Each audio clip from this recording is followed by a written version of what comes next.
Hello, this is Mitch from the Blue Table Podcast, and today I'm with the Assistant Director of Training and Education underneath the MCC, DJ. My first question is, if a wizard put a spell on you right now, what animal would you turn into? That's a great question. Let's see. I think I would turn into an eagle. Expand on that answer, please. I'm very free. I like to, roam around. I like to see the world, see things in a different perspective, So yeah, I would just say probably an eagle. Yeah, that's a great answer. Solid. I feel like the swoops and dives they do in the air, I wish I'll be able to do that as well. All right. So we can get started a little bit about an introduction to you and what your career journey has looked like prior to getting here to Bentley. Can you tell us a little bit about how that started?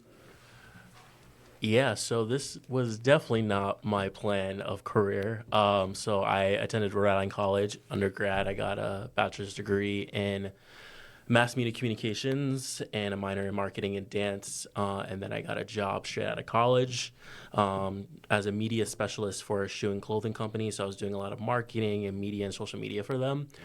And then 6 months in, I realized that I had this like weird feeling or this like sudden moment that hit me that was like, oh shit, like I don't want to do this for like the rest of my life. Yeah. And so I was just like, what do I do? So I went with my gut feeling. I quit my job.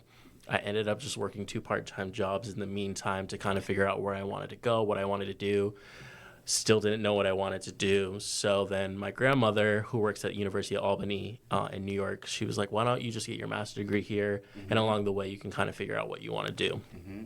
So before I went to University of Albany, where I studied organizational and interpersonal communications, I worked at Brown University for a summer job as a program assistant for their pre-college program. Yeah. And then I kind of had another like kind of moment. I was like, ooh, like I think working with college students would kind of be my calling. So then when I went to University of Albany, I got involved in anything that I could possibly get involved in. So I was like part of like 2 dance teams. Okay. I was part of the curriculum and instruction committee. I worked at the undergraduate admissions office. I also was a TA. I taught public speaking.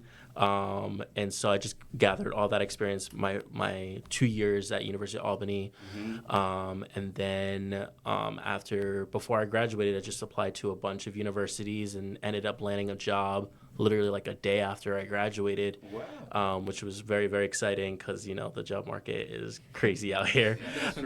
So I ended up getting a job at Boston College as a graduate admissions specialist. So I was mostly focusing on master and PhD programs for people who want to work in like elementary education, secondary education, higher education, psychology, all those types of stuff. Yeah. And eventually, kind of a year and a half in, I started doing a lot of student of color initiatives through our office. And then I kind of had another aha moment of like, oh, I want to work with students of color. Yeah. So then when this position kind of opened up at Bentley, I was like, this is a no-brainer. And also Claudette, shout out to Claudette. She is very well known in higher ed, especially with students of color, working with students of color. And so I knew I wanted to work with someone like Claudette. Mm-hmm. And so I made that very, very clear during my interview process. I was like, I want to work with you. Like, I want to make sure that the MCC is great. Mm-hmm. And so, now I've been here for a year and a month now. Mm-hmm. And it's been great ever since. So that's kind of been my kind of journey so far. I love that. I'm really glad that you were able to find your fit. And honestly, the amount of experience you were able to gain throughout, your time from graduating your undergrad to today, I feel like those all roll together very well and help you out with the role that you're doing right now. Mm-hmm. Yeah, as well, it's a very strong point to make to just trust your intuition, and it's okay not to know necessarily what you want to do as long as you're pushing yourself forward every day. And I think you sticking it out until you actually found something you want to do and not just stuck necessarily repeating something that you don't want to do just to work there truly speaks volume, especially seeing that all the work you've done is now positively reflected. Mm-hmm. I mean, it must feel great for you as well. Yeah, no, absolutely. I love what I do, and I feel very blessed to be in the position that I'm in for sure. Definitely. And then working under DJ during MOSAIC, it was a really great experience. So I would say that I'm so glad that DJ was my boss during the first 2 weeks coming in. I wouldn't choose another boss other than DJ, because DJ was amazing and he taught me so many things, and I'm so glad that I was able to do the MOSAIC experience with him. Oh, thanks, Phil. Also, Phil, shout out to Phil. Phil was such a great ambassador. So I'm very happy that you're part of, even more involved in the MCC with the blue table and everything. So it came full circle because Phil was one of the MOSAIC ambassadors during my time in MOSAIC. So something that I wanted you to expand further on, DJ, was the idea of changing career tracks or changing what you were doing. I think that's really common in American universities. It's definitely present here in Bentley. What kind of did you have to navigate or tell yourself as you were going through this,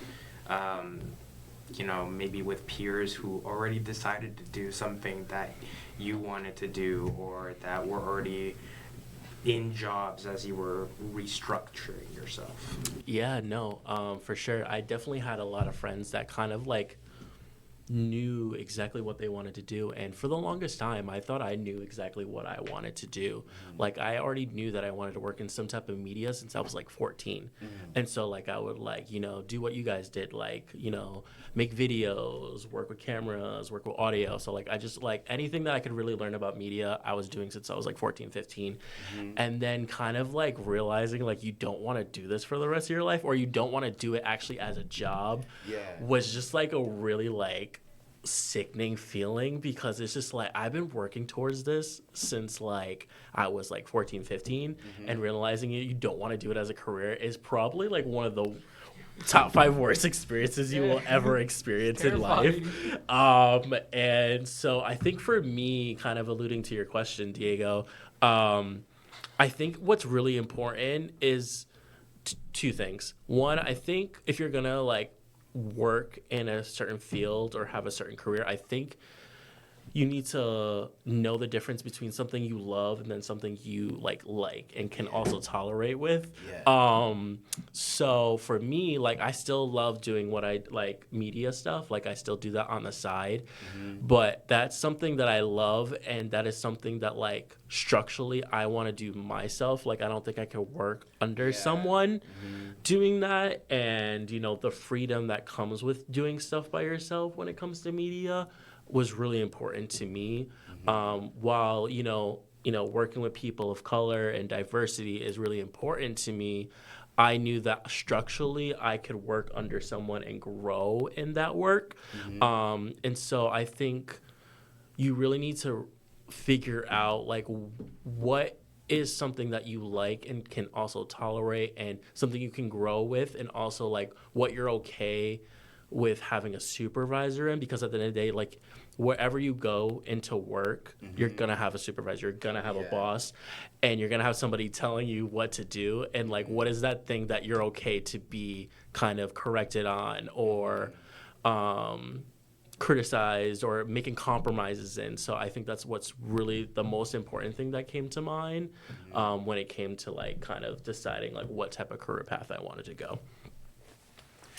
I really like that you mentioned that it was media, because I kind of relate to a certain extent. During high school, I took a lot of media classes. I wanted to be an audio engineer, then I wanted to be wanted to work in video production. And by the time I was in senior year, I wanted to be a movie director. And then I kind of looked at what the career path could look like and how difficult it is to get those type of jobs fresh out of college, even if you go to a school like UCLA. So I made a very big pivot to go to a business school, because I was thinking, all right, if at least I'm able to get a business background, I might be able to work in a company like Netflix or Hulu that does deal with media. But I really like that you mentioned that, because I feel at least here at Bentley, I've been able to get a lot of that experience, being hands-on and actually being a director behind things that I don't think I would have been able to get if I took the traditional route that I was thinking if I was going with media. Yeah, no, absolutely. Yeah, I just wanted to say thank you for your answer. Kind of sharing my own story as well. 5 years ago, I used to be a biomedical engineering major. Something I worked on since I was 16, pivoting into specific AP classes to be a really good candidate in college for those things. So I definitely agree. It's when you decide that this is not what you want to do, this is not what you love anymore. It's a huge shock to yourself, and it really makes you rethink a lot of things.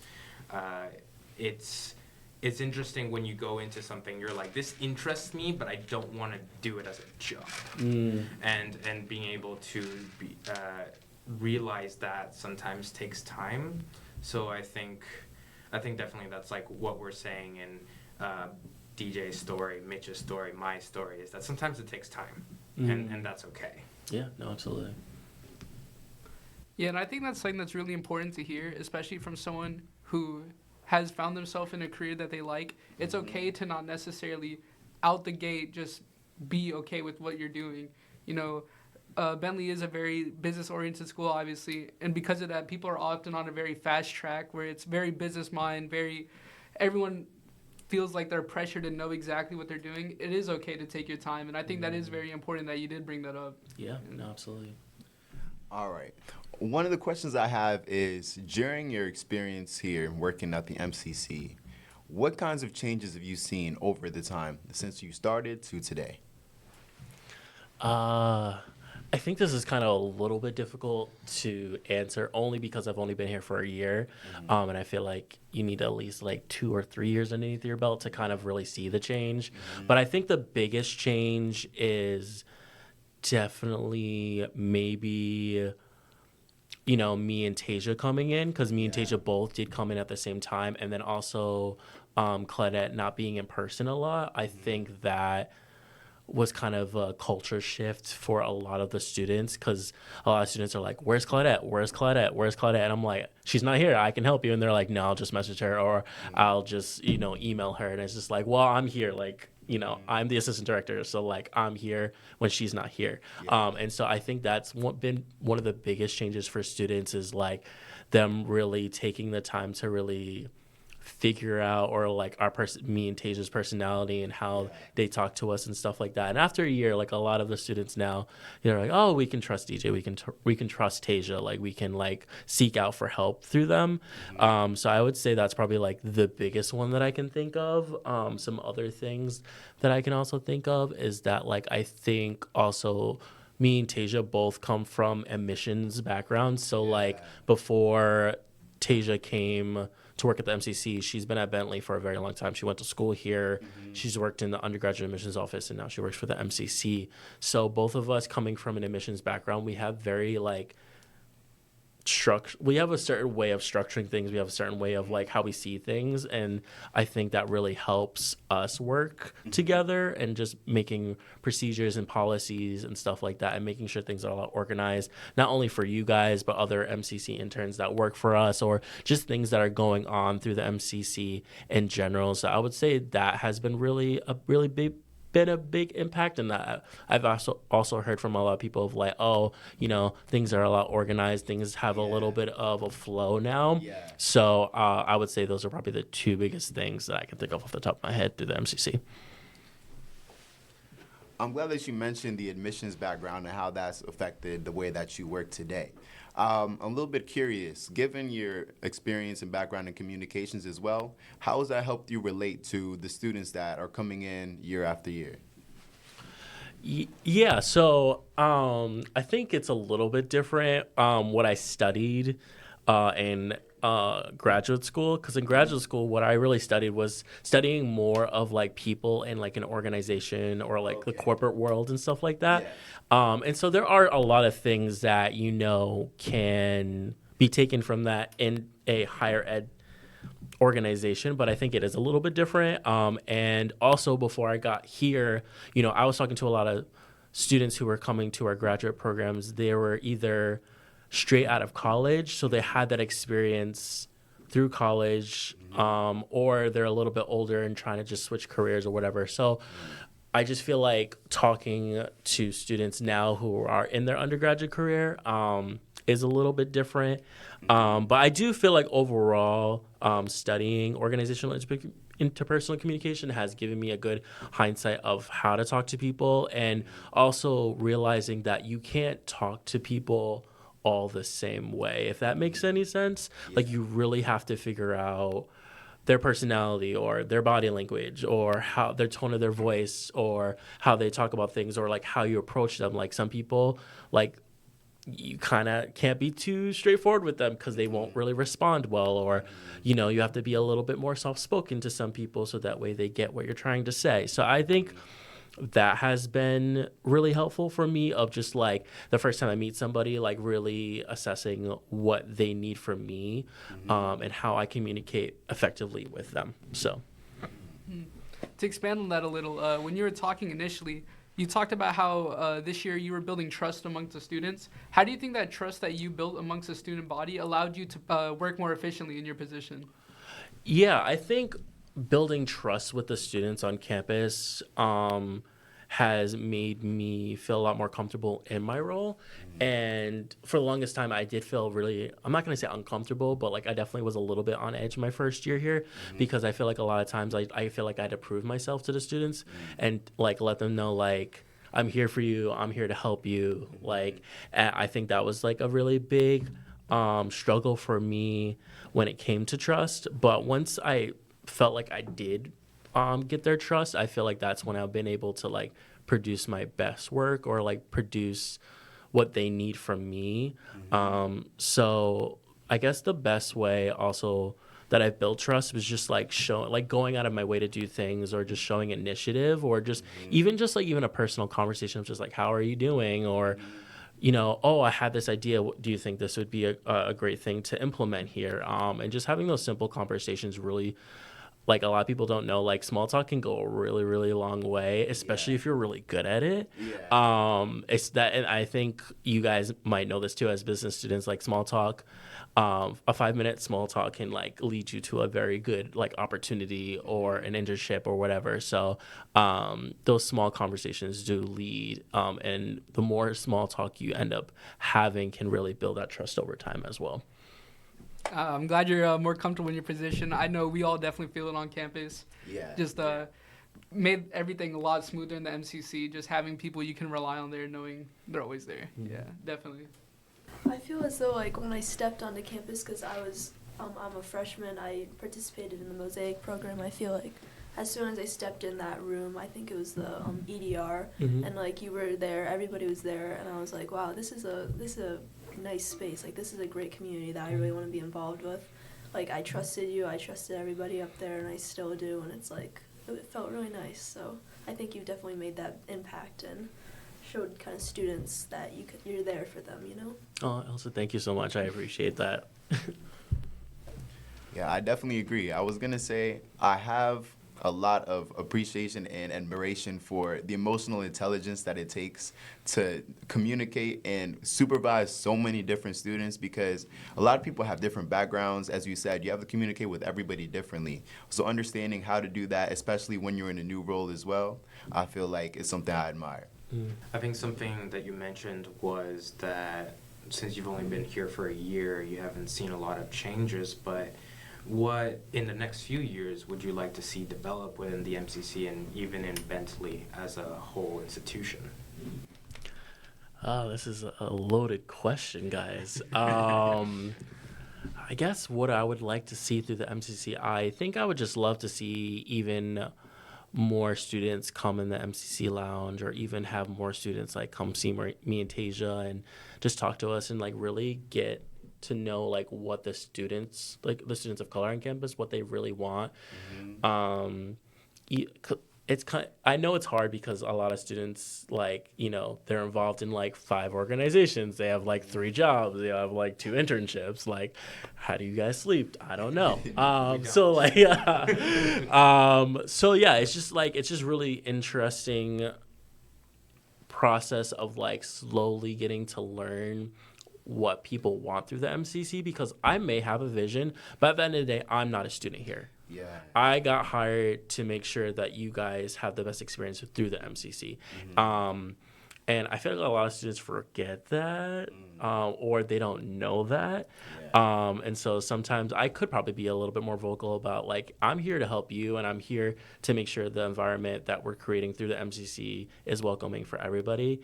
And I think another thing for the MCC that I would really like is definitely to have a lot more of, like, overlap with, like, some of the cultural orgs. Yes. I would love for more of the cultural orgs to come together and collab more and, come together, because at the end of the day, like, we're only stronger together as cultural orgs or students of color on campus, because as we all know, this is a PWI. And so if we come together and we support each other in the ways that I know we can support each other, like, you guys can do, like, really great things here on campus. So those are probably some things that off the top of my head I would really like to see through the MCC. Kind of like similar to, like, around the topic, I know change doesn't happen overnight, and there's definitely a lot of things you guys do that are hidden to us as students. So just kind of like what's happening, what's in progress, what can we look forward that, like, from the MCC soon? Let's see, what can I share with you all? I think another thing that me and Tasia are really implementing for this year, or not even implementing, or more like learning, is just really seeing, like, okay, all the things that we learned last year, these are the things that we want to implement. Let's see how it goes again this year, and then regroup and kind of start over again next year. So that's definitely something that we're working towards. I think another thing that we're kind of working towards is just getting more people involved in, like, the little activities that we have or events that we have throughout the week. Once again, I know it's hard because, Bentley students are just so busy, but I think that's probably one thing that we're really trying to work towards, because that really shows engagement, and that really shows, like, the student affairs, that, we are doing great work, and, we are, like, reaching out to students, and we are helpful, and that even gives them more of a reason to, give us more money, to do even better things. So, like, just having more engagement through the MCC, or just even feeling like more of a community. And then also, like, one thing that prior students have also said is that, like, there was, before the renovation through the MCC lounge, there was, like, a lot of, like, seniors that would, like, look after, like, the underclassmen and, like, build that bond and, build them up to have that skill set to, welcome in the next incoming class. And so I've heard that kind of has been lost since the renovation. I don't know if it's because of the setup of the lounge, or because the old lounge was, like, a little bit smaller, so, like,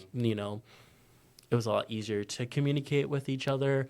So I would say that's probably, like, another thing that we're hoping to, like, rebuild and, like, make a bigger community within that, and making sure that everybody feels welcome. I can't speak on other things quite yet, but those are some things. But there's a lot of great things coming up, so stay tuned. Yeah, definitely emphasizing those events that take place in the MCC throughout the week.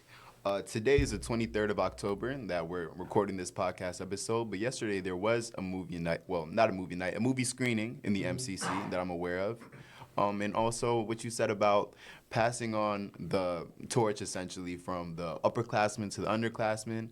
Fortunately, I feel like we're going in a positive trend. We're going in a good direction, because definitely I visited the MCC yesterday and it was packed, and it was like 9 p.m. and it was a Tuesday night. As you said, when do we sleep? Genuinely, I feel like the community that we have, as long as we continue to make sure that everybody knows that this is a great space to come to, and that the people that are going to be familiar faces and always help you out, that's going to continue to expand the community and achieve the goals that we want to achieve. Yeah. I'm a little bit curious about any personal accomplishments that you feel have been the most important during your role here. I think my biggest accomplishment has to be the MOSAIC program. So like I said, I've only been here for a year. So MOSAIC Experience that happened this summer before the semester started. That was my first go around with this program. And, you know, I didn't go into it completely blindly. I knew a little bit of it. Like, I've had student workers that have been through it before. Yeah. But for the most part, like, I didn't really know what I was doing. Like, I just was like, oh, these are all the things that we did in the past, like, figure it out. And I was like, okay, I will do my best. But knowing that, like, I had, like, such a great team, like, shout out to Phil again, like, literally my ambassadors and my coordinators were so great at helping and making sure that everything was going smoothly with, like, you know, the groups, and also, like, building a bond with my student workers as well, my ambassadors and coordinators. We got all really, really close over the summer during training. And so, like, they will always have, like, a really special place in my heart because they're my first, you know, ambassadors. So I'm really proud of MOSAIC in general. And then also just, like, hearing a lot from, like, the freshmen, like Elsa, like, really enjoying their time. And Diego was also part of MOSAIC too, and he really enjoyed his time as well. And, you know, a lot of, when MOSAIC wasn't even done yet, all the students come up to me like, I want to be an ambassador next year. Like, how do I be an ambassador? Just, like, knowing that, like, they loved it so much that they want to spread that joy to, like, the next incoming class. Like, that, like, you know, there are some days where I'm just like, during the MOSAIC program, like, it's long hours and long days. And, you know, there was one day where I was working from, like, 8:30 a.m. until, like, midnight. Is that even legal? Yes, it's legal when you're on salary. So, yeah, there was, like, a couple of nights where it was, like, 12, 14-hour days, and I was like, I'm so tired, I'm so drained. But then at the end of the program, when, like, freshmen come up to me and they're like, I want to be an ambassador, like, how do I be an ambassador, like how do I get there? And just, like, that moment right there, just, like, everything else, I was like, what am I mad about? Or, like, why am I tired? Like, that kind of erases everything when, like, you hear from students that they had a great time and they want to spread that joy. So MOSAIC, definitely, I'm excited to do it again next year. I have a lot better plans this upcoming year for the new incoming class. So, yeah, pretty excited. Yeah, I think the upcoming class should be excited as well. If I'm not mistaken, I saw that the applications were open for both the coordinator and for the MOSAIC ambassadors as well. So make sure that if you're interested in being a part of that experience, you finish the application. Yeah. And on the off chance the listeners have not heard of the MOSAIC program, would you like to explain what the MOSAIC program is and what y'all do? Yeah, so MOSAIC Experience is pretty much a pre-orientation program for students of color and their allies. It's a 3-day event where we just talk about identity, ethnicity, inclusion on campus, what it's like to go to a PWI, really connecting them to other, you know, faculty of color, staff of color on campus, and letting them know, like, yes, this is a PWI, but there are other people that may identify with you or look like you that are here to help you through this process. And then also, like, the student ambassadors are really helping them in between, you know, certain programming throughout those 3 days to, like, make them feel belonged and stuff like that. And so, yeah, that's pretty much MOSAIC in a nutshell. Yeah, speaking as, I guess I could say, MOSAIC alumni, I definitely would say I'd recommend it for any incoming students. And even if you have been a student here already and you're a part of the MCC community, once again, I think that you should apply for that position. You know, honestly, I feel like you're able to have such a close connection with a lot of the incoming students. And even now, I feel a little bit jealous when my friends are like, yeah, you know, that was my MOSAIC baby. And I'm like, wow, like, I wasn't there for that. Well, maybe you can be. Yeah, I know as soon as that email came out, it popped up on all of our screens. I was sitting with my roommate and she immediately just opened that. She was so excited. She's like, yes, I do want to do this really bad.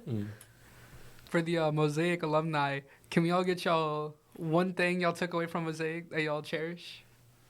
We got to give Phil a minute to think. I would say one small thing is definitely the TikTok. I absolutely love doing the TikTok. I didn't do it my first year, so being the one to, like, record it with Av, so she was my partner for MOSAIC, that was really really nice, because even though it was a small thing, in the 3 days that we had it, it was really nice to see all of us come together and kind of, like, dance, because I don't dance, but I think I'm a good dancer. Yeah. Wait, was Was that the TikTok challenge? Yeah, we didn't. Yeah, we didn't win, but we should have. We should have won. Yeah, Elsa's group won. I never picked up the prize though. It was like I can't. Oh yeah, remember just what come it by was. my office if you want the prize. Should've been Yeah. I would just say like the people I met, just like the ambassadors, my fellow peers who were coming in with me. It was just like a great experience because like all those people now are my friends still, and I say hi to them all the time. It's just like it was nice to be surrounded by people who kind of understood and like, of course, you could always talk to, which was really nice. Kind of identified like you did, so that was really really cool. I think for me, it's something. The thing I cherish the most is something I'm realizing in retrospect. Is the we have said before, this is a very business-oriented school. It's there's a lot of people grinding. There's a lot of people very focused in attaining their goal, and there's a lot that can get lost in that. There's a lot of even loss of humanity. Honestly, you're just focused on attaining things and career goals, and realizing that there are people who focus on holistic ideals, on the idea of in promoting inclusivity and making things equitable for others, and not just for themselves, but paying it forward to their communities is very nice to fall back on, especially when you're at the end of that very late day that you put in, and you're like, okay, it's not just about what I'm doing, it's also about what we're doing together, especially as people of color, to be in these spaces and to represent and to also push forward different pathways for people. Yeah, definitely. I feel like being able to see so many motivated people in one room that looked like me and they were intelligent and able to have conversations about almost whatever. I remember one of the most fun things that we did was the scavenger hunt that when we were running around campus. I remember my MOSAIC leader was Jonathan Francois. He graduated last year, but I specifically remember Rosa Che. She was in a sundress and wearing sandals and still running around up and down the steps to make sure that we're able to get as close to winning as we could. So definitely being able to see that so early in my college experience was definitely something I really appreciated. All right, as we wrap up this interview, is there any advice that you would give to the people in this room or our listeners about how to succeed on Bentley campus? I don't know if this advice it pertains to being a Bentley student, but just an adult in general. It's okay to kind of take a step back, reassess things, and really take time to really figure out where you are in life. I'm currently doing that right now with my life, kind of taking a step back from, I deleted social media off my phone. I've also taken a step back from family and friends and just trying to figure out where I am and what my goals are and stuff like that. So I think it's okay to kind of let people know hey, I'm going to be taking a step back, and no matter how long the timeline is, and just letting them know hey, I'll come back when I'm ready. I think is something really important for you to do, especially if you have a gut feeling in yourself of figuring out I feel like I'm lost right now. I feel like I just really need time to really figure out what's going on, and really trusting in that feeling, and fulfilling that feeling and taking action to do so, I think is extremely important. But I guess as Bentley students in general, just taking advantage of everything that is here. I think for me, also in college, is I didn't take advantage of everything on my campus. And that's probably one of my biggest regrets I will ever have for college. And, even if there's things that you want to do that you're afraid to do, just do it, because that aching feeling of regretting is just not a great feeling. So even if it's oh, I don't want to be awkward, that feeling will feel a lot better than 5 years later, and you're in your 30s now and you're just oh, I wish I did that. So yeah, definitely using your resources that you have, or trying out for things, or doing things that you find of interest. And not just regretting it, and just doing it even if you feel uncomfortable doing it. All right. With that being said, Thank you so much for coming to speak to us, DJ. You have a great day. Thank you for the guys. time. Yeah, thanks so much.